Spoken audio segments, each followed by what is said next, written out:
What's up, Hoopers? The relationship between Russell Westbrook and Patrick Beverly comes down to three phases. What?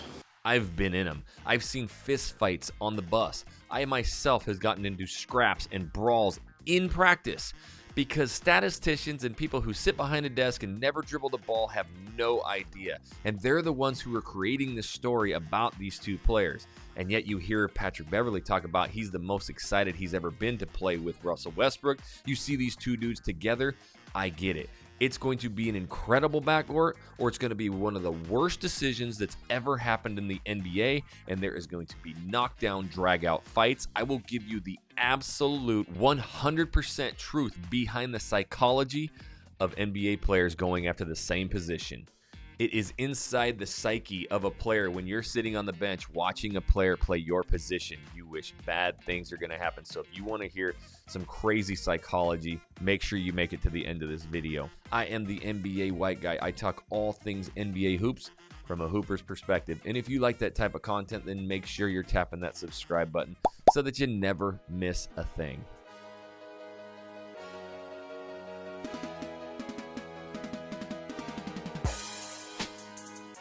One of the most heated rivalries, if not the most heated, is the Russell Westbrook-Patrick Beverly. But that's not what this video is about. Today, I am going to express the three phases that these two players are going to go through with their relationship. I've been in the locker rooms. I've played through college. I have coached some of these teams that have had these exact situations. So this is not something where a guy with stats and with numbers and can see TV and watch stuff can tell you how it's going to happen. I will give you a true life experience of exactly what these players are going through right now, today, or midseason, or at the end. This is exactly what will happen with Russell Westbrook and Patrick Beverly. Mark my words. And it's really going to boil down to three things. The three phases are the excitement phase, the competition phase, and the game time phase. I will break this entire thing down so that you will have a good understanding of whether this is going to work or not.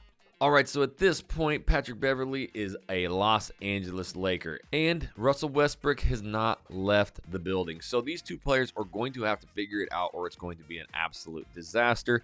And if you read any one of my comment sections or any one of these news reporters' comment sections, everybody thinks this is a disaster, but not all of you do. There's a lot of people out there who do have a little bit of excitement for this duo, this backcourt duo.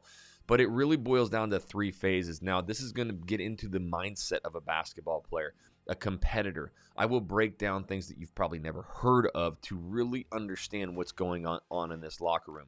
When you hear these quotes, you know, just like in this video where Patrick Beverly talks about how excited he is. Super excited. And I don't mean to cut you off, I'm sorry, but super excited.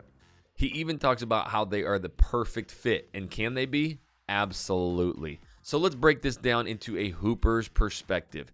Number one is the excitement level. Okay, I have played basketball my entire life, and when I would play these crosstown rivals, or when I got into college and we played these teams that have had boiled blood for 50 years, you go into this with an excited amount of animosity. You are ready to go. You want to attack that other team. You don't care anything about that player's background. You don't care about what they're going through. You just want to beat the brakes off of them, and that is it.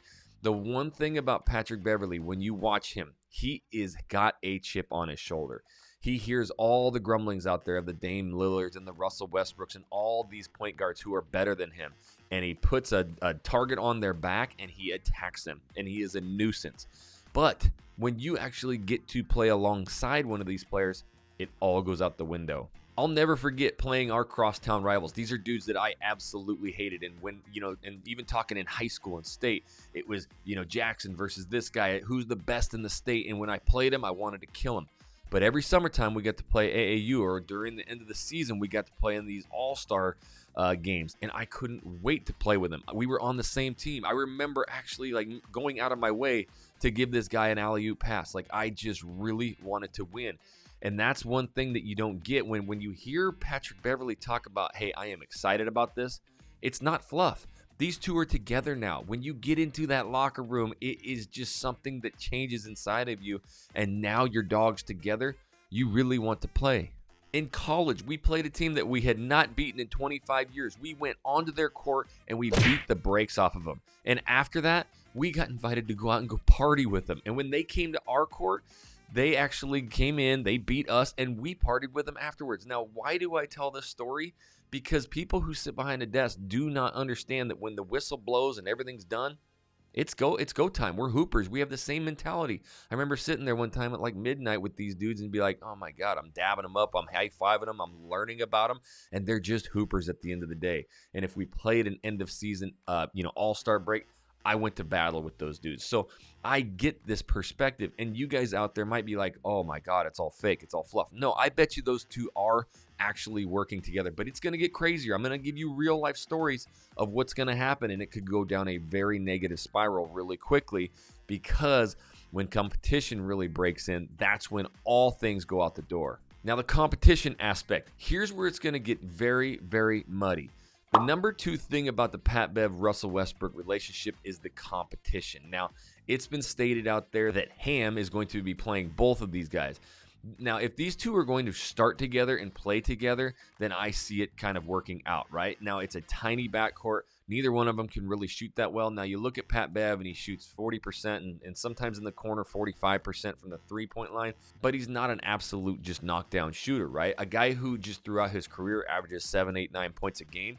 Yes, you got to watch him, but he's not a guy that you're going to have to double or really like, where is Pat Bev? He's going to kill us. But he is that defensive guy. Obviously, Westbrook had his troubles, so these are not two dudes who you're going to really have a lot of threat of shooting, but they can make up for it. So if they're going to be playing together, again, I've been in this situation, it's going to actually be beneficial for the Lakers for them to have this kind of effort if Westbrook does it on the defensive end. But if they're fighting for time and they're fighting for that starting position, this is where it's going to get hectic. I remember, again, playing all through high school. There was never a chance that I wasn't, the starter or the top player in the state. But when you go to college, you're now playing a lot of those dudes who were the best of the state too. And I remember this kid. We battled every single game in high school, and we ended up going to the same college, playing the exact same position. He was a little taller. He could jump a skosh higher, even though I had a 42-inch vertical. He had crazy bounce, and he could shoot a little bit better. But what did I have? I had 10 times the motor. I had 10 times the heart this dude did. You want to know how much we battled? We absolutely tore into each other. We had scrapes. We had bruises. We were fighting. We wanted that starting position more than anything. And as a hooper, no stat in the world is going to show who's going to get that position, right? It comes down to heart. So when these two are going to be battling for the same starting position, it's going to get crazy in that practice room. The practices are insane. They're intense. Now, I'll never forget when me and that guy actually were going head-to-head. The coach loved our battles because we would just tear into each other. The drill was we were standing at the end line, and he would roll that ball across the court 94 feet, and you had to sprint down there and go grab that ball and come back one-on-one. I knew he was a little bit faster than me, and I told myself, I watched 3 other guys go and do these duos. I said, I'm diving for this ball. Everybody would run down, pick the ball up, and go. Whoever was the fastest one. He rolled that ball down. Steve had a foot, a couple paces on me. I dove out there and snagged that ball, and then I drove all the way down with him on my hip. We were battling. We were fighting. I jump stopped and pump faked. He jumped way past me to jump and try and block the ball. I shot it, laid it up. The whole team erupted laughing. They all liked me a little bit better anyways, but I beat him because I had the heart, right? And then we would battle, and we would always do these one-on-one drills. We wanted to start. So Pat Bev, Russell Westbrook, they're going to go through some of the most intense battles through practice. And if one is fighting for time, just like my point guards were in college, there's going to be fights. I'm talking about fist fights. So one time our point guards, Kurt and Joe, they were going at it. Kurt was obviously the better player, but they used to just give each other the business because they were fighting for time, right? So when you have this competition in practice to see who gets the minutes, it gets heated, right? We're on the bus. We're going to a game. Here comes Kurt. He walks over. He sits down right next to me. Joe's walking up, and you could see him. I was looking at him like, Joe, what's he doing? He's got this, like, grit. He come up, wham, punches Kurt right in the face because we just got done practicing, and Kurt gave him the business. Full-out brawl on the bus. Here I am trying to separate these two dudes. I got Fluky over there. He's listening to Juicy by Notorious, not helping. These guys wanted to win so badly that it turned into an absolute fight. Get to game time, though, if they ever made it on the court together, ride or die dogs. Do anything for each other. But that's what's going to happen with this Westbrook-Pat Bev relationship. I can already tell you. If they play similar minutes and they play together, it can work out and they can ride or die together. If it is competitive to where they're fighting for one position, it's going to be hectic. It's going to just cause a ton of turmoil in this locker room. And what you're going to see is that Lakers organization gravitate towards one of them. Now, you might be saying, oh, it's immediately Pat Bev. Well, if Pat Bev just does not perform as well and he's annoying everybody on the team, it could be a strong suit for Westbrook. They could go more ride or die about Westbrook. You never know. It's just really going to boil down to that competition. Now, guys, if you're loving this content, I'm going to give you everything from my Hoopers perspective. Make sure that you're hitting the like button and that you subscribe. Don't ever miss any of my videos. I'm not just going to record somebody else's video and show it to you. I'm not just going to go over a bunch of stats and tell you what's going to happen. I will give you true insights. So also comment down below some of your craziest, if you're a hooper, experiences in the locker room. Number 3 of this relationship comes down to game time. And this is what I was talking about at the beginning of the video.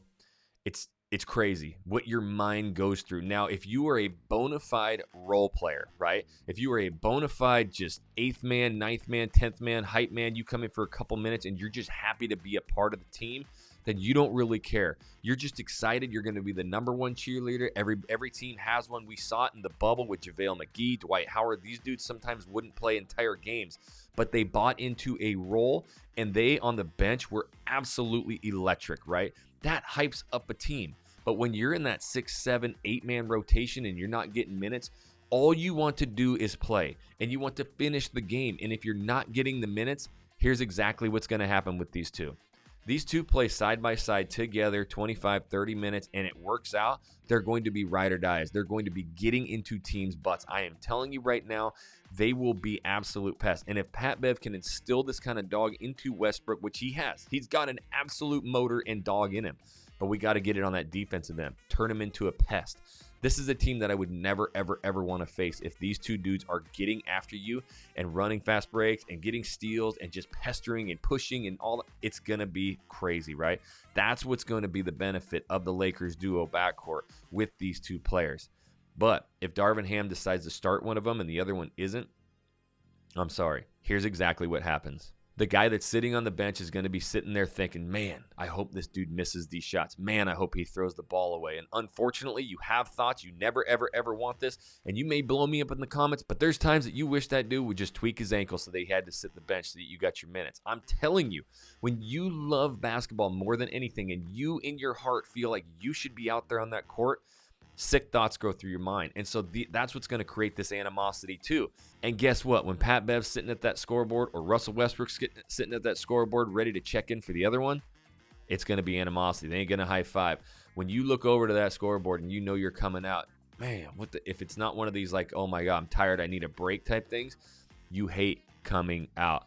This is going to be so interesting to watch because if they are not playing together, they're going to kind of hope that the other one, messes up so that the other one can get in. And if one has a hot game, he's going to get more minutes, and it's just going to create this animosity. I'm telling you right now, this is the way that these two players are not going to work good together, is if they are splitting minutes and fighting for time. We're going to see brawls, we're going to see fights, and that's where inevitably you have to move off a player because the locker room's going to be destroyed. Chemistry, I have talked about this in every video. No stat. There's no news anchor out there who knows anything about chemistry. Chemistry can win you big time games. It can win you playoff games, and it can win NBA finals. You have to have that chemistry. You have to have glue guys. You have to have role players. Yes, you have to have stars, but I'm sorry. These mega teams are absolutely atrocious for the NBA, and you're seeing exactly why. Have 1-2 bona fide stars, have some absolute glue guys and role players, get some dogs in there, and you're going to go a long ways. Look at that Pistons team that Coach Darvin Ham played for with Rasheed Wallace, Ben Wallace, with Chauncey, with Tayshaun Prince. That was a mixed up mutt of a team, and it was one of the most dangerous teams we've ever seen because they were buying it all together. When you hear their interviews, Rasheed Wallace just talked about this on All the Smoke. He said they hung out every single day. That's what the Lakers need, and make it work. Now, please, if you've gone through this entire video, again, hit that like button. Give me a little bit of love. Comment down below what you think is going to happen this year with the Lakers and their backcourt. Will they play together, or are they going to be fighting for minutes and fighting each other? I am your NBA white guy. I talk all things NBA hoops from a hooper's perspective. And these are the videos right now that are popping up that have my personal experience and analysis. Make sure that you're clicking on those and watching those. And until the next video, Hoopers, we'll catch you later.